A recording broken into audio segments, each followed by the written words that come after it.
Bonjour à toutes et tous. Je suis Lila Merabé, vice-présidente de la région Grand Est en charge des questions de l'économie, de l'innovation et du digital.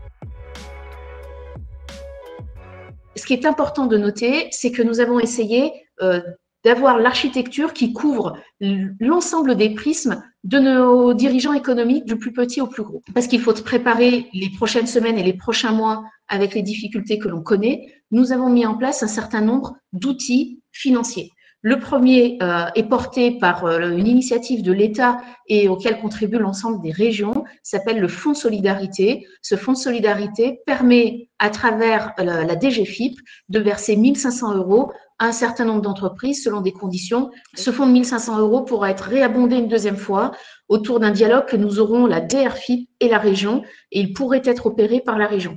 Donc ça sera pour le mois prochain. Et ne nous trompons pas, l'objectif de ce fonds, c'est de permettre à chacun de continuer à vivre. Pour des entreprises qui ont des besoins qui se situent entre 20 000 et 300 000 € de besoins de trésorerie, nous avons mis en place, et merci à la BPI de le permettre, un fonds qui s'appelle le fonds rebond. Il est opéré, ça c'est la nouveauté, à taux zéro désormais.